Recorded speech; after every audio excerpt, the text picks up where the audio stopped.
think of your inner child as if you can go back as far as 3 years old, that's great. Anywhere from 3 to 5, 6, 7 years, 8 years old. But imagine how you were as that child. Even before, even if you had trauma or any type of things, your most authentic self, you're joyful, playful, you're curious. You wanted to learn new things. You wanted to see new things. The world was really at your fingertips until someone comes in and tells you how you needed to be. And so they put you in a box. And a lot of times that is our parents, out of love. Most of the time it's still out of love. Our teachers, society, our friends, TV, everything we see tells us what we need to be in this side little box and tells us what our limiting beliefs are, what our strengths and weaknesses are. And really, it tells us who we are. Most of the time, that's not authentically who we are. And so that starts to create the wounds inside of us.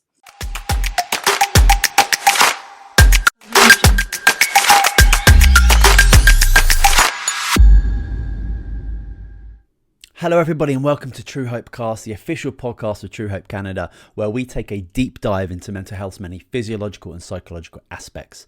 This is the show for you if you're looking for motivation, inspiration, knowledge and solutions, and that's what we are all about here at True Hope Canada. And True Hope Canada is a mind and body based supplement company dedicated first and foremost to promoting brain and body health through non-invasive nutritional means. For more information about us, please visit truehopecanada.com. Today on the podcast, I welcome Alicia Farricielli. Now, Alicia has a 20-year multifaceted career in marketing, public relations, entrepreneurship, and now she shines as a certified life and health coach specializing in intuitive healing and personal empowerment. Her philosophy emphasizes the significance of intuition, holistic well-being, and achieving life balance, guiding clients to overcome limiting beliefs and embracing change, unlocking their true potential. Today on the show, we're going to be discussing healing the inner child and transforming wounds into wisdom. Enjoy the show. Good morning, Alicia. Welcome to True Hope Cast. How are you? What is going well? I am doing well. Everything is going well. It's a beautiful sunny day today. I got my camera working, so we're ready to That's what's going well. Yeah, we had a bit of technical difficulties, and then we also talked about the weather, which is super classic British thing to do. But I think you were about 23 degrees plus, and I'm about minus 15. So there's a massive discrepancy between our temperatures right now. But that's amazing that we're even able to do this with the technology that we have to have these conversations. So we're just going to roll with it, and I'm going to forget about your warmth that you've got over there. But before we get into our discussion today, and we're going to be discussing healing the inner child and transforming wounds into wisdom, which I just love that phrase. But before we jump into that amazing topic, can you just let us know a little bit about who you are and what it is that you do, please? Yeah. So I'm Alicia Farricielli. And what I like to call myself is an inner child specialist, inner child coach. So I go down kind of the typical, I'd say, life coaching path, but on a different level. So we dive deep into our inner child, what is causing the type of blockages people are facing, things they want to get further into their lives. And then I start to address those. And then I have like a kind of a 4-step process that I take my clients through to start to reveal these wounds, to start to heal them, connect them to the inner child, and to become an extremely creative, playful, joyful being instead of kind of the misery that the inner child wounds can bring people. Interesting. So what inspired you to become a life coach and inner child specialist? Where does the passion come from? Where does the drive come from? Yeah. Well, I find that probably most people that do this work have had some type of experience as far as their own healing journey, and that was part of mine too. So I was born into a super strict, conservative, super religious, very fear-based family. Had a lot of inner child wounds that were based from my childhood, that just very fear-based. And so that really started to create a lot of issues into my adulthood. And so once I started to just this little healing process about 10 years ago, I was like, it's a big healing process, started down that path. And I started noticing there was still something missing as I was healing. And it tied into, there's this inner child wound. And so it's funny how the universe works. It's like, oh, you want something? Here it is. Look at inner child stuff. So I started going down that path, started healing my inner child, and then started to realize that it was my clients. Most of their issues, most of their problems and situations they're facing were tied into inner child wounds. So started implementing that. And I'm finding that most people, for things that if they're stuck against a wall and they keep bumping up against the wall and bumping up against the wall, a lot of times it is tied into the inner child wounds that they're not really aware of. So start to bring those out and make people connect to those.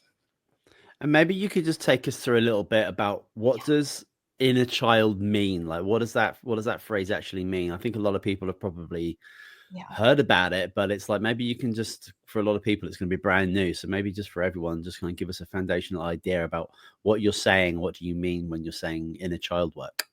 Yeah, that's a great question. So, but inner child, think of your inner child as I would say, if you can go back as far as 3 years old, that's great. Anywhere from 3 to 5, 6, 7 years, 8 years old. But imagine how you were as that child. You probably create even before, even if you had trauma or any type of things, your most authentic self. You're joyful, playful. You're curious. You wanted to learn new things. You wanted to see new things. The world was really at your fingertips until someone comes in and tells you how you needed to be. And so they put you in a box. And a lot of times that is our parents, out of love. Most of the time it's still out of love. Our teachers, society, our friends, TV, everything we see tells us what we need to be in this side little box, and tells us what our limiting beliefs are, tells us what what our strengths and weaknesses are. And really it tells us who we are. Most of the time that's not authentically who we are. And so that starts to create the wounds inside of us. And so, for instance, I give people, if you came home with say you studied really hard as a kid for this test, and you thought you were going to fail it, and you came home with like a C or a D or whatever, and you were super excited to fail this test, but then you brought this test grade home, and your parents were so disappointed that you didn't get an A on it. So that creates an inner puts you in the box where I'm supposed to be this certain person. I'm supposed to be smart. I'm supposed to make straight A's. I'm supposed to study even harder. I'm supposed to earn my parents' respect. I'm supposed to earn love. I'm supposed to earn all this stuff. So it's in that box. That's a wound that goes inside of us. So as we get through our adulthood, a lot of times that can trans into, especially like you're a business owner, or if you're a hardworking employee, I have to do more, more, more. I have to earn that, and nothing's ever big enough or good enough for me. Or I'm complete opposite. Maybe you kind of shut down if you don't, if you're not good enough, you don't do anything at all. And so the little things like that tend to create these little wounds inside of us. So the inner child can be very, very, very spirited, very, very creative. It's that fun, creative portion of ourselves. If it's healed right, and if it's taken care of, and it has a relationship with it. But if not, if we keep shoving that inner child down, what's it going to do? It's going to act out, and it's going to make us feel these feelings that we don't they're not comfortable with us. They're not really who we truly, authentically are. So in that example you're mentioning there, it seems like a lot of that like initial wounding, that initial trauma that's happening is in many cases happening at kind of like a micro level. Like it's an incident here, it's an incident there. And and the example you used about the test results, it sounds just like a lot of those traumas begin with a lack of maybe like empathy and compassion, and meeting kind of kids where they're at, rather than that overarching very high expectation of those kids to meet success, whatever that means to that parent in that time. And you have to take into consideration that parents struggle, mums struggle, dads struggle, and even in those moments, when that scenario where that child is bringing that test result, that might be going to a very stressed adult, therefore their response to that situation is going to be altered. But that's not going to take anything away from the experience of that child who's not being met with love or compassion or understanding or joy or empathy in that moment.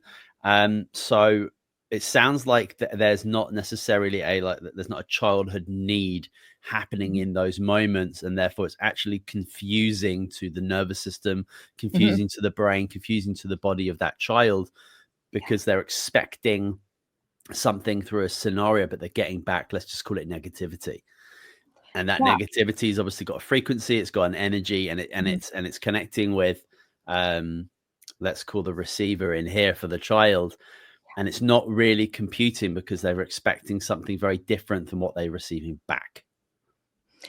Yes. And it could be the complete opposite. Maybe you have a parent that didn't care enough, neglect. So it has different qualities too. And I do want to preface and say that our parents, we have to give them much gratitude, forgiveness, and grace through this, because most parents, they do the best they can with what they know they have. And they do things out of, maybe that they did that for that test grade out of love because they wanted to push that child to do more. Yeah. But maybe that child was at max capacity. And that's just one simple example. There can be much more deeper stuff and, smaller stuff, such as a kid maybe called you ugly in class.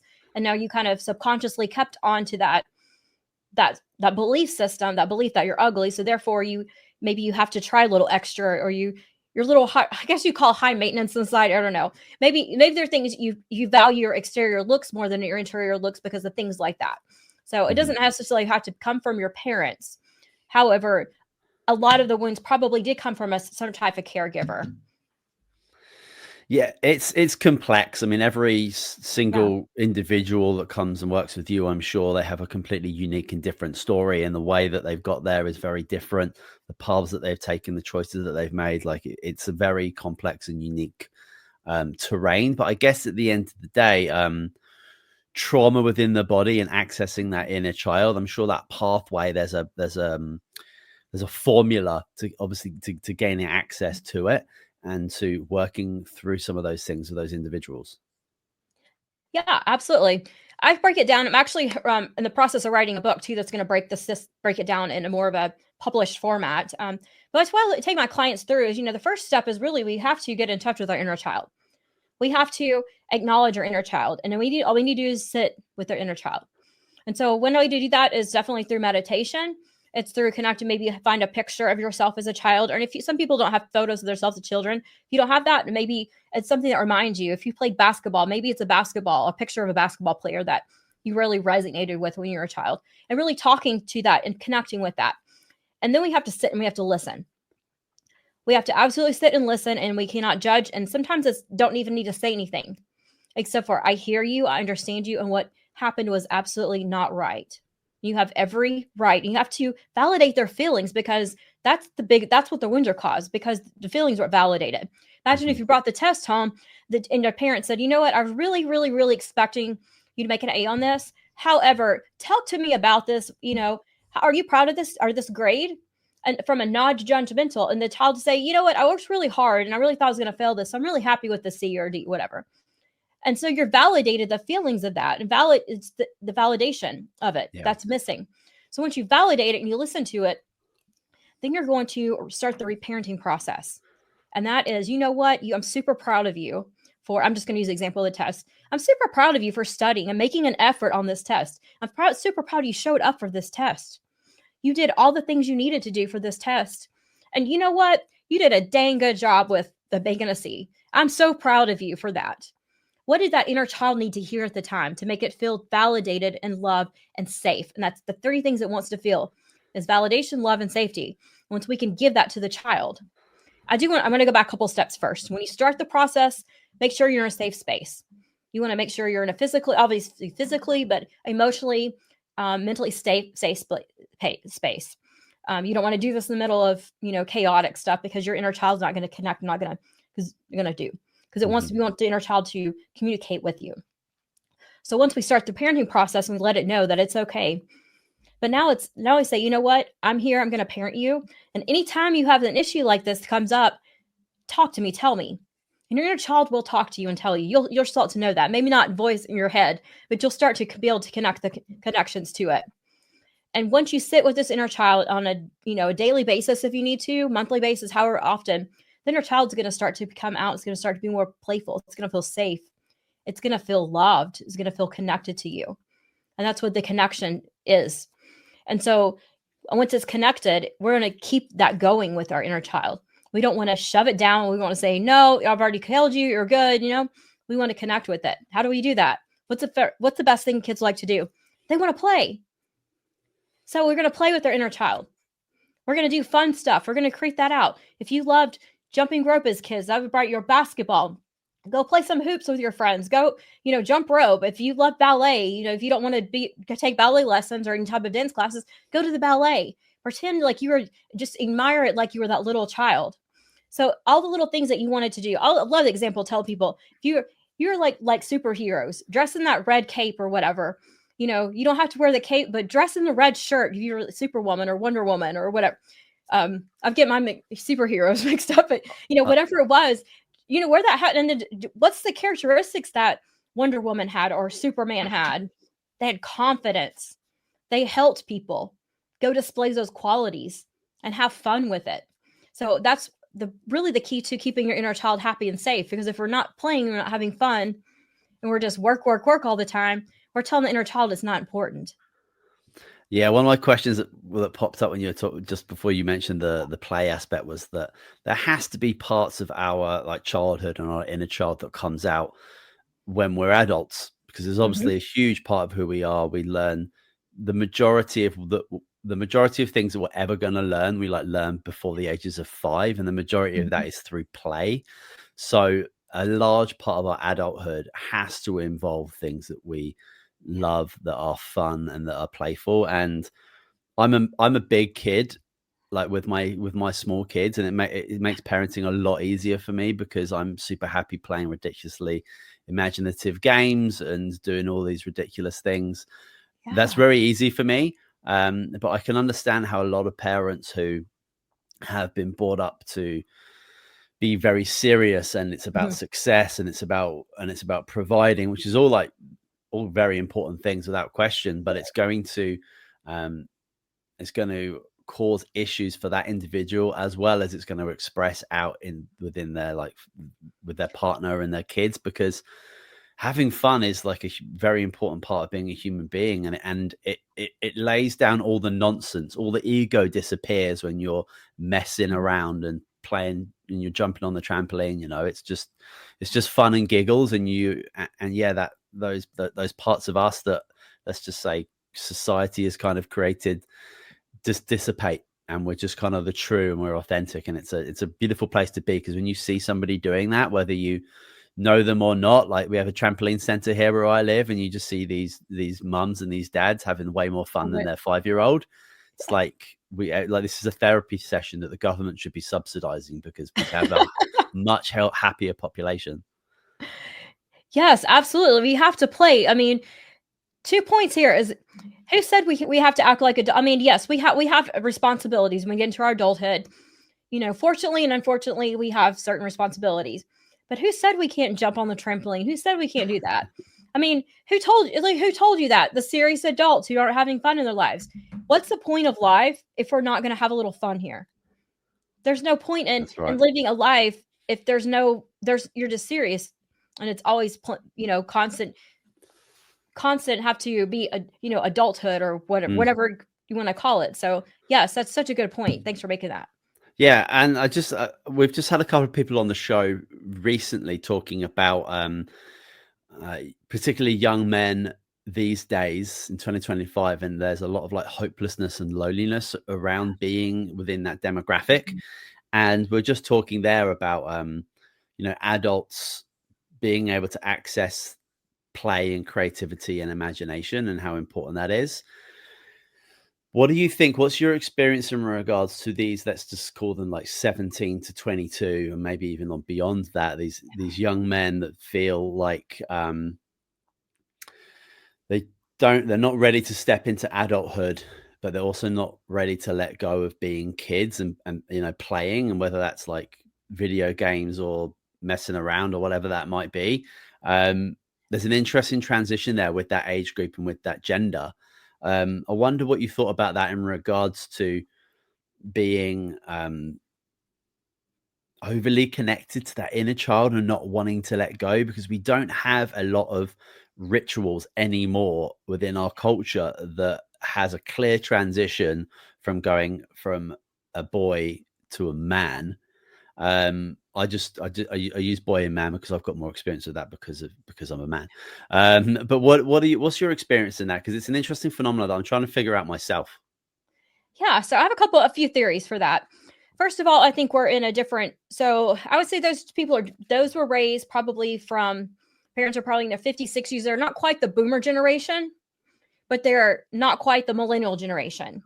So I guess you would call them that's whatever I don't know. I'm like Gen Zs and Gen X, whatever the generation between.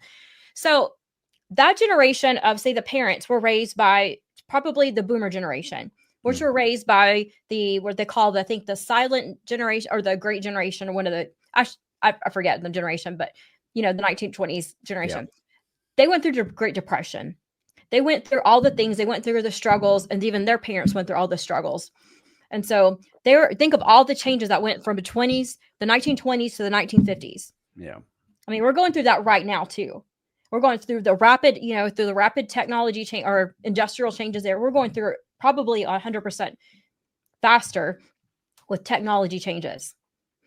So what comes with that is they were told they had certain set of expectations that passed on to the boomer generation. Boomer generation raised what I call my generation. I'm 45. My generation into not really kind of knowing they didn't want to what the same expectations and as their parents put on them to be a certain box, but they were also so you had the mixture of the free flowing. So you had a lot of revolution going in that. So you take that. So I think a lot of time history has to do with parenting techniques. So you get into the generation, I say my generation now is we were trying to break the patterns of those previous generations because those previous generations didn't really know how to show love to kids. But now it's kind of an overabundance, not an overabundance of love, but just more of no boundaries in place. So we have to get back to the boundaries in place and the parenting boundaries with love and guidance. And some of that seems to be kind of went away a little bit because we want it to be the perfect parents. We want it to be the over loving. We want it to be that everybody gets a trophy parents. There's nothing wrong with that of certain things as long as kids know that that's not reality. So we've almost created this generation of kids coming out that don't want to. First of all, it's not that they don't want to work, but they have higher sets of values of what they want out of their life because it's still in the inner child phase. So there's so many beautiful things that are coming from this generation. That's not all bad at all. Mm-hmm. But we do have a generation of responsibilities where really more parents took care of a lot more responsibilities and put a lot of responsibilities, I feel like, on the kids. It was more on we want to have you have a good childhood, but this good childhood, we're going to run you from activity to activity to activity to activity. And then we're going to come home. And now we're those kids were raised by two parents that had to work. My parents were raised by one parent. I'm saying typically, not always. I mean, that the 60s and 50s, 60s, and up 70s generation, I'd say, were raised by two parent households, but one parent was at home. Yeah. Really the mother and then the father. So, and I'm not saying there's right or wrong to this, and we're definitely a different time. I think that may have something to do with it. The second thing is we have so much technology going on that we have zoned out our emotions. That's funny. I was having a conversation with my husband about how this is all going. So we have your 17 to 22-year-olds. What are they doing for fun? They're playing video games. What's video games doing? It's not doing creative activity. It's zoning. You're getting a zone and you're numbing out everything. So creative play to me is going out and doing something, interacting in person or interacting with yourself and using creative genius, bringing in that creativity in your mind. It's more getting into the right side of your mind. There are some, I understand, video games that do that. However, I think that's kind of where it's at. These kids were born into with a cell phone in their hands pretty much, or given one at a very young age.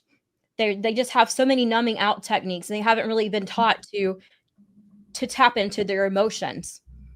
So I think that's where the depression's coming through, because you have all these emotions that you're coming in numb. You're being taught to numb out. You can't stay numb for so long. Or you can only stay numb for so long. You can't stay numb forever, or things are going to start to trigger you. They're going to start to notice things that come up. So that's two things I've noticed that's probably contributing to that. But like I said, there's so many beautiful things in that typical generation. My daughter's 23. So I see part of this too. I think she kind of hit at the very end of it. But I see going through, some of her friends and kids with parents with younger kids in that age, kind of what they're going through. It's tough. And you got social media too. Yeah. That's on top of that we didn't grow up in that. With that was added on to us. So we were adults that were able to handle that. They grew up in this. This was something they were born into. That's a huge point in regards to we were adults when that type of technology came in, because, we don't really have a fully developed brain until we're 25 years of age. Therefore, if you are bombarding an individual with dopamine hits to an underdeveloped brain, your brain technically does not have the mechanisms available to sustain external stimuli, like impossible to do. So there's going to be developmental challenges. There's going to be parts of the brain that don't develop properly. So, and then when you throw in the fact that teenagers don't necessarily eat brilliantly, I see so many kids drinking these like energy drinks that have got no place in society, and they are just doing so much harm to their brains and their bodies. And I mean, here at True Hope Canada, we're a mind and body based supplement company, and our flagship product is the most studied micronutrient formula in the world. So we know so much about teenagers and young kids, what under nutrition does, especially with minerals. If you're an individual who's chronically mineral deficient, you are going to experience depression and anxiety and ADHD. Your brain is not going to function properly because you do not have the ingredients to produce the neurochemicals, to produce the pathways, to create the actual neurons, the myelin, all of those very important things. And when you throw poor nutrition into a child that's like looking at their screens all the time, is very challenging for your brain and body to keep up with that external stimuli. And I think that video games is an interesting point, because I remember playing video games probably from a pretty young age. I think maybe like 10. I remember playing like the NES with my brother. And then I'm just thinking about the particular games, because I remember like you would play a game like Lara Croft or GoldenEye, and you could spend 40 minutes on a level, and then if you died in the game, you would have to go back to the beginning. So there was actually this like progressive, goal orientated reward system. But these games they have today have been developed very uniquely to keep them zoned out. So there isn't this goal. So like you can play for an hour, and then you die. All of the things that you've accumulated within that game, be that, I don't know, like coins and gems or guns or whatever it is, you still have them. So it's very, and I find that very, very interesting. I guarantee there's books on that, on podcasts, on how they flip that gaming generation around. And also what's sad is like, you can game for 10 hours at home solo with no interaction with another human being these days. But like, I remember taking my whole computer system, my massive monitor and my big computer piece, having to shove that in the back of my mum's car very carefully, and then take that to a friend's house, and we'd have these like LAN parties where we'd have like 7 or 8 of us with our stupidly long computers. But we were there like with each other in like in the same room, in like human space. And it's just so interesting and so different. And obviously I'm not saying people should do that now, but it's just, these are the parts of my childhood that have developed me into who I am. And I couldn't imagine, I would certainly be, because I love playing computer games, I love playing soccer games and things like that. I would certainly have been one of these kids that would like get home from school, put my headphones on, sit in my $1,000 gaming chair and just get into it until I couldn't keep my eyes open. I would have 100% have been that individual, but I was so blessed I was born in 1984 and that just did not exist, because my brain would not have been able to handle it. My parents would have, not known how to handle it either. There's a big chance I would have been put on medication, because there was no way I was going to be able to handle school the next day after gaming till 2 a.m. It's just not possible. So kind of went off on one there in regards to the computer games, but it's super relevant. Yeah, and it's important that we take our own personal experience from it as well. And I just wanted to, there was a note I made right at the beginning of the show in regards to inner child work and like memories from our youth. And I'm just thinking about my own, my earliest memory is a traumatic one for a 5-year-old. And I think I was like 4 or 5, and something happened in regards to losing my like favorite bunny toy. And we drove 4 hours across an island to our hotel, and I've left him in this like shop. And it's super fun. That's the earliest thing I remember. And I still kind of think about it now, and I feel sad. And I've shared that story with my kids, and they bring it up sometimes, and it's super interesting because that's like the For me, and probably for a many, many years after that, it would have been a traumatic piece for me. Mhm. But like, what do you think in regards to like the majority of people's earliest memories? Are they like predominantly like joyful, happy ones going to Disney World, or are they like traumatic things? Is there much literature on that? That's a good thing. I haven't really studied a lot of that. You brought some good points. I'm like going to go bring out some research now for this. Okay.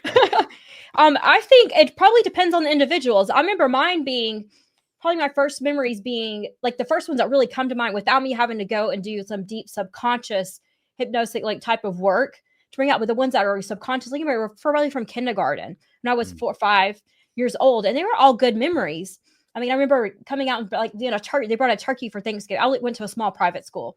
Brought a turkey out for during Thanksgiving. We got to pet the turkey, and I remember the turkey running around, and we all just kids going crazy. So I remember, and as much as fear based and I don't say traumatic, like sort of traumatic trauma, like wounds inside my own childhood. Mhm. I remember the good stuff first, but I really think it's individual, and it really depends on the individual. So I say if the first thing that comes up is something that's negative, that's really definitely something you need to start working on. If it's something Mm. good and positive, those are the things we want to cling to because our childhoods are never all bad. There's always at least one good thing that happened in that childhood, just the Okay. fact you survived it. But Mm.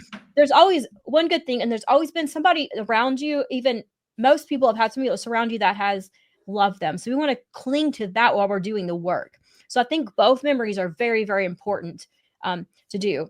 As far as yours Mhm. being the bunny, you probably remember that because it's still a wound that's deep inside of you. As far as probably a safety, I don't know if the bunny felt was a safety Oh, blanket for you. 100%. That's a safety issue. Validation, love, safety. Yeah. Yeah, the thing was pulled from you, so you're safe. You didn't feel safe at the time without that bunny, and that was very kind of a traumatic thing for you. Yeah. I tell people it's so funny because when I was about 2 or 3, and I don't remember the specific memory. My mom tells me is my grandmother used to own an antique store, and she had this Ronald McDonald doll and I fell in love with that doll. And so I still have that doll to this day, by the way. And so that was my go-to safety blanket was that Ronald McDonald. I named her Rachel, which is really funny because that's my spirit guide, come to find out. But I named her Rachel, and that was my go-to thing. So if Rachel had been pulled from me, then that would have been traumatic for me. Yeah. And so I feel that Yeah. what's inside of you because you didn't know how to process through that. And as kids, we take everything so literally. So if something's taken away from you, it's like it's really taken away from you. There's no replacement for it. Yeah. At the time. And the way that I translate it now from my understanding of just biology is that that thing that happened to me back then when I was 5 years old, losing that bunny, it's obviously created a cluster of neural pathways in my brain so strong that it's still in there today and fires frequently sometimes when I think about it. And there's obviously a million other things that happened in and around that time that I don't remember. But if I was a child, and many children go through this where they are psychologically or physically abused or both, lots of times, that's going to create neural pathways that will end up becoming just the conscious, normal pathway for those children and then into adulthood. So I can only imagine the work that's needed and how difficult it can be for those individuals as adults. And it makes me have a lot of compassion and understand and empathy for those individuals because you just never know what people have gone through in their within their childhood and how they grew up. So it's probably just a good baseline to just treat everyone with a lot of love. Yeah, absolutely. Yeah, that's super helpful for yourself as an individual, but this is a good way to be for sure. I'd love to talk about like the typical misunderstandings surrounding inner child work and emotional healing, and how do you clarify those with the people you work with? Absolutely. So a lot of people come and they're like, well, I had a great childhood. That's fantastic. I'm very happy that you have that view of your childhood, but nobody's had a perfect childhood. Nobody's had a perfect, because we're humans in a human world or human experiences, and there's things that are happening that our brains as a child just don't quite understand or they're capable of understanding. So that's great. So maybe it wasn't necessarily your parents. Like my parents were great. They're perfect. I had perfect parents. That's fantastic. Maybe it wasn't your parents that are causing this. So a lot of times people want to say, for instance, I'm going to give an example, let's take the relationships. You have somebody who have failed relationships. I failed, they think that's their terms. I keep failing in relationships. I keep dating the same person. They keep leaving me, or I keep leaving them, or I keep we keep having the same fights with the same, person. But they're like, but I had a perfect childhood. Okay, let's go back and take what are the arguments about? What if you keep leaving the same person, or you keep having a relationship and then I don't want to be there, backing back out. There's some type of fear control, possibly a fear of abandonment, which could come to something as simple as what you had said about your losing your bunny. It could be something as simple as that. So once we start to heal that type of wound and realize that's inner child wound, but then we say, because I lost the bunny, did that devastate my entire world? Was I able to not move on? That was not true. I wasn't. And we have to give it time for that little inner child to love and respect and to mourn that bunny. Because if you weren't able to mourn, I'm just an example, mourn that bunny, and if you have parents that said, it's just a stuffed animal, we'll get you another one, which is so typical. And as a parent, I completely that's something I would have did. It's just a bunny, we'll get you another one, quit crying, it's no big deal. Because I didn't understand the inner child stuff when I was a young parent. So what's that telling a little child? What you have to say is not valid, and your feelings towards this bunny are not valid, so therefore you should not attach yourself to anything. Mm-hmm. And so the little things like that start to add up. So that's first. The second one is always having a wounded inner child. That's not true. There are wounds that the inner child faces, and new ones will come up. But if you know how to connect and to heal that inner child, it gets much, much easier to do it. That's great. Yeah, I think it's a great window into kind of this type of work. And for a lot of people, who might think that they don't have any of these wounds, whether it's I think for a lot of people that they know they've got stuff they need to work through, because of they clearly know that things happen. But then there's a lot of things that people it's just not in their conscious mind, and there could just be tiny little things that are holding them back, which you could kind of look to. You're looking to kind of optimize your psychological health by working through these things. Because you're just not completely conscious that they are that they're there and they're present, and they show up in situations where you might feel anxious or depressed, or you're not kind of centered or grounded or in a homeostatic phase. That's interesting. But what are the other types of challenges or limiting beliefs you often see in the people you work with, and how do you help them get over those hurdles? Because I'm sure there are a lot of people you work with, and a lot of people you see who have walls built up around this type of thing. Yes. A lot of it is, it's too painful. I feel a lot of people don't want to do the work because it's painful to go back. There is some pain involved, and we have to sit with this pain. You have to sit with your inner child, and you sit with the wounds and the cry, and you have to cry it out. You have whatever emotions, because we've blocked these emotions down inside of our system. And we all know that there's so much science behind this that I'm sure listeners all know that starts to create issues in your body. Why do the doctors say stress is the number one cause of any type of heart issues or any strokes and stuff? Because stress is nothing more than emotions that are not being processed through. I'm talking about major stress, a little bit of stress is normal. So if we don't process those emotions and we don't get to the point, they're going to come up eventually. Mm-hmm. And so they have to come up. And if we start to understand that emotions are nothing but an emotion, it's just sadness. It's just anger. And it's temporary. It doesn't have to be forever, but we have to process through those. And you have enough strength. Everyone has enough strength to process through those emotions. We just have to do it. And if we understand and we take ourselves almost over a third view of it, here's myself, here's this emotion. I'm going to watch myself process through this emotion. I'm going to cry all these tears, or I'm going to angry. I'm going to scream, I'm going to throw, whatever you got to do. Just, don't damage or hurt anyone else. Whatever you have to do to get those emotions out of you is going to bring the joy and the peace that comes along with it. So people think that I'm fine, I have no issues, but I don't really know how to feel into that. So a lot of people, they'll come in, they don't know how to feel their emotions. And that's that's kind of the numbing about what we're talking about before. It's we're taught to numb our emotions. We're taught to numb it down. We're taught to not process through that. And that starts, we don't have a voice anymore. We don't have our bodies start to dysfunction, and we're not in a happy, joyful place. We're just going through the motions of life, and we're not Yeah. living that creative, fun part of ourselves. Yeah, I think for a lot of people, like we're going back to this, like this play aspect that we're talking about, playing as Yeah. adults. I think that once we become adults, we live way too much in our heads in regards to like we're using our physical body to get us from Hmm. bed to the bathroom to the kitchen to our car to our office, and then etc., Yeah.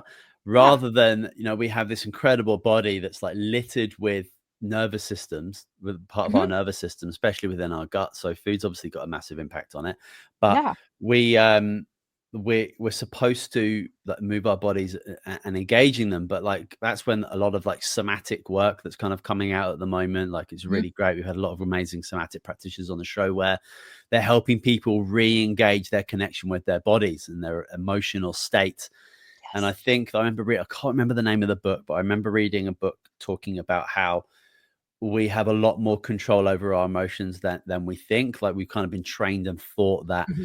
emotions are something that happen to us and that we can't do anything about Right. it. But obviously what we do know now is, you can recreate and rewire neurological pathways to turn that sadness that you often feel in those certain situations into something completely different, or just tone down. Yeah. um Obviously sadness is a very normal, natural thing to experience, but it's when is that coming up for you, and has that is that sadness something that's been formulated over years and years and years of of stuff that's just not been worked through. So yeah, that's very important, the emotional piece. Yeah. You have to process and work through it. Emotions are not bad. There's no bad emotion. Just what we do with the emotions, how we respond to the emotions, that creates situations that become bad. There's nothing wrong with you to be sad or angry or upset. That's your human being. You're supposed to Hmm. be. That's how our bodies are designed to function, to process through. It's our that's our nervous how our nervous system knows what's going on. Yeah. How we connect our bodies and our brains and all that together is through emotions. Yeah. And a lot of people are stressed, a lot of people are anxious, a lot of people are depressed these days. We just see mental health just going skyrocketing through the roof, even though we've got hundreds of different psychotropic medications that, in my opinion, don't seem to be like, really like curing people or getting people better. Otherwise Right. we'd see those numbers come down. And obviously the work we do here at True Hope, we've got 36 peer-reviewed medical journals showing our flagship product here, Empower Plus, is incredibly helpful for children. There's a whole section on the research in regards to children in lowering anxiety and stress, especially after like traumatic events. So this would be interesting to you. Well, Mhm. a lot of this Yeah. research was done in New Zealand post earthquake, and being able to actually use Ooh. our product as Yeah. a mechanism to provide the body with the necessary minerals, antioxidants, and vitamins and amino acids to support the nervous system in processing trauma in the moment. So Mhm. earthquake, and then like splitting off these two groups into, not taking anything to taking this supplement. And obviously after an earthquake, the nervous system is going to be rattled, especially for children who maybe not Mhm. understand exactly what's happening and they completely feel unsafe. But if Yeah. they've got the love and care of people around them, and they've actually taken the products to provide the ingredients necessary to create chemicals that are going to rebalance their stress response, if that's not Mhm. there, it's very challenging to do that. And we've got adults, we've got teenagers, we've got kids out there who are so dysregulated with regards to their stress and their anxiety because of, oh my gosh, like nutrition, cell phones, all of these things, just stress of being a teenager. All of these things are super important. But when those children, when those kids and those adults are taking a product that can actually cross the blood-brain barrier and affect the brain positively, which most micronutrients don't do, Mhm. they're getting this like kickstart to be able to actually start processing things, thinking about their thoughts, processing their emotional state, and behaving and acting in a way that's going to kind of make them feel better. It's Mhm. just remarkable that what we see in taking something so simple as just like basically food, broken down so small that it can be absorbed and utilized and used in the body, regardless of how stressed somebody is. You can actually take these products to serve you. And when we take care of foundational nutritional pieces, lots of other things seem a lot easier. It's a lot easier to think about going out for a walk, or thinking about maybe putting meditation into your routine, thinking about maybe picking something healthier to consume rather than validating the anger and sadness with like ice cream and chips, whatever, when, you know, sometimes that's a good thing to do and you should totally do that. But if you're doing that every day and you're eating emotionally, like, that is going to obviously affect, that's the ingredients that you're putting into your body to create brain cells and create neurochemistry. So if you're every day taking a product that can get into your body and build these things, and I do it for myself. I've seen my kids take it, and I can see when they don't take these foundational things, they get stressed out a lot easier. They get angry quicker. They get rageful quicker. They're irritable. But when they do take these products, they certainly get into those states, but they don't go nuclear. They get into a place where they can actually catch themselves and bring them back to balance, which every parent on the planet should have this in their back pocket, because it's a challenging thing to get good quality food into their kids, especially when their preferences change daily. So yeah, I just wanted to make that piece because a lot of the inner child work doesn't just affect adults, but obviously teenagers get affected by what happened to them as children, and even like, you know, 10, 11-year-olds, etc. Like it's all massively connected. But the one primary foundational piece is like, are you providing your body with what it needs to help you recover? I'll let you talk now because I just went off. Oh, good. Yes, I love that, because if we're not, I always preach this to client, I'm like, what you're putting into your body is either harming it or it's giving it nutrients. And if we continue to put in, I mean, in the US, we're very well known for all the chemicals. Hopefully some of that's starting to change over, but we're known for all the just crap they put into our food, into our water. And there's no wonder. I mean, I'm sure you like look at the rates of ADHD and they say, well, it's because it wasn't diagnosed. No, I can see kids like have no attention span anymore. We've been also trained through, you know, technology, but also through the foods we're eating cause us not to have attention spans. Yeah. They cause us not to be able to do the things. Kids are tired. Kids are more overweight than they were, you know, 20 years ago. Kids are, they're coming out, and a lot of it, like parents are on, you know, they're working so many hours to provide, and they're struggling and trying to provide for their, you know, for living standards. And the kids are kind of, what's the easiest thing to do is go through McDonald's or a drive-through or pick up a pizza or do something else. And I understand that because I've been there. But the things that you're putting into your kids' bodies are going to definitely make a change in their brain development. Yeah, it's hard not to look at basically just looking outside of your house and experiencing what's going on with your community to not recognize that there is a long arm of big agriculture, big sugar, and all these organizations. I think most people are aware of the influence big pharma has on individuals, but like when you've got governments that for decades are not looking at the science and not protecting the people they are supposed to govern, that's when you need huge, big shifts politically, because, you know, who's going to do it? Like, who's going to ban the chemicals that have been banned in the EU for like decades that are still used in North America? I mean, it's absolutely preposterous when you hear about things like that there are chemicals used in Europe that have been banned for well over 30 years, which are still sprayed and used every single day on the foods that are given to kids in daycares. Like, it's absolutely ridiculous. Because there's nobody in the government that really cares enough about that. It's money, it's power. And we're seeing huge shifts in that. Like literally, like 2 hours ago, Robert Kennedy Jr. was just confirmed into the HHS. So I wonder like what's going to happen there in regards to the change for food and food access. And, you know, like, it's not right that going to McDonald's and feeding your whole family is cheaper than a healthy alternative. Like is completely backwards. It should be, I don't know, should be a mass premium put on those junk foods because of the damage that they potentially cause and the effect that it has on the health of individuals, but also like the cost of healthcare in America is ridiculous. And you take away junk food for a year, that number's going to drop in the 8-9 digit Yeah. amounts. And it's like, it's so obvious at this point. There's like books about it, there's movies about it. It's just right in our faces, and it's quite insulting. Yep. And I don't blame individuals for going there and doing that, because economically, like, sometimes you just got to get calories into your children. It's just like, what are you going to pick? You're going to pick the $5 option or the $50 option? I mean, it's like, please, obviously. I mean, that's what people there's literally, and people trying people trying to survive right now with the economic cost of things. You can't, to buy when a McDonald's hamburger costs less than buying a thing of fruit, that's crazy. Yeah. That's insane, and it's like, I've seen, like, I feel like the fast food level, it's got increased a little bit, but then it's like this big jump in any type of healthy, organic. It's like, okay, so we're paying more for organic to not have these pesticides put on our food. Yeah. It's crazy, because I can't have gluten here. It makes me sick. If I have anything wheat related, I'm done for the day. I go to Europe, I can eat everything there.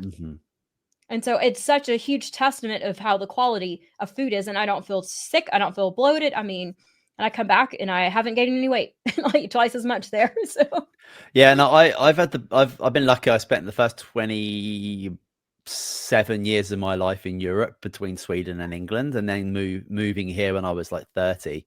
And I've had a decade of living here, and people's gut health here is significantly worse. And I 100% put it down to the fact that every time they're consuming pretty much anything, fruits and vegetable wise, and gluten especially, it's not the gluten that's causing the problem. It's the glyphosate that's sprayed on people and acting as a significant antibiotic that's eradicating all the good bugs in your microbiome, therefore causing so much gut dysregulation. And we know that the majority of your immune system resides in there, and a good chunk of your nervous system as well. So if you've got poor gut integrity, you're going to have nervous system problems, and you're going to have immunological problems. And we see autoimmune disease in this part of the world ridiculous.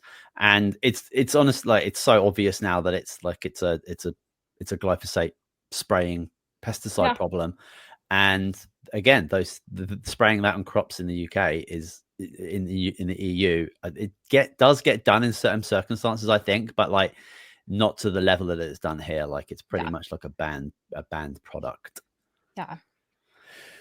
Craziness. Yeah. I know we're coming to the end of our time here, and I love that we've gone off on all sorts of things there, and we've made it relevant to today. But I think at the end of the day, we're just looking to provide inspiration and solutions and knowledge to people, that there are people out there like yourself who can work with the inner child and create some forgiveness there, create some space. And there was obviously, for a lot of kids, there wasn't the validation, there wasn't the love, there wasn't the safety. But I think it's awesome that you can actually provide that now as an adult to your inner child. And there are practices out there are meditations out there are people like yourself that can guide people through that. And I think that having a coach, having a support system there to help you through that is a really great way of, like, putting your hands up and just like kind of surrendering in a very positive way to like have your mind and body kind of re-engaged with healing. I think that's just amazing. So I'm blessed that you're out there. You're just another amazing guest that we have on this show, that we're just trying to spread the light in regards to, there's so many amazing things out there available to people right now. And that a lot of people suffering, it doesn't have to be that way. Yeah. There is hope and there is healing. There is hope and there is healing. I absolutely appreciate that. Yeah, that's very cool. Can you just let people know where they can connect with you if they want to check out your social media, check out your website, and also you've got a book coming out. Is that next year? When's that going to hit? I'm in the process of writing it, and I'm taking my time because I'm actually doing some extra deep inner healing on myself as I'm writing this, kind of opening up some wounds and going through that. So it's going to be a beautiful, beautiful, beautiful experience and book for people to read. So look for it the first of next year, maybe closer to that. All the information will be on my website too. Anybody who wants to get in touch with me can go to my website, AliciaFarricielli.com. That's ALICIA FARRICIELLI.com. There's a book a link button up there. So click on book a link. Book a call link up there. So book a call with me will take about an hour or less, or whatever time you need. If you just need to call and cry to me about your inner child, I'll listen to you. And I'll give you some tips walking away. And of course, if you want to work with me, we'll talk about what that looks like. Beautiful. Well, thank you so much, Alicia, for coming on to the show. I really appreciate it. And I'll make sure that all those links are in the show notes so people can get connected with you. And then when that book comes out, we'll get you back onto the show to talk more about it. And maybe we can do some sort of like giveaway, because we like to do that. Oh, I'd love, yes. That would be amazing. Let's do it. We have. Wonderful. Well, thank you very much again, Alicia, for coming onto the show. Really appreciate it. Thank you. Well, that is it for this episode of True Hope Cast, the official podcast of True Hope Canada. I will make sure that all the links necessary to connect with Alicia are in the show notes, so you can connect there. Don't forget to subscribe. You can leave us a review on iTunes if you want, and a star review on Spotify. But that is it for this week. We'll see you soon.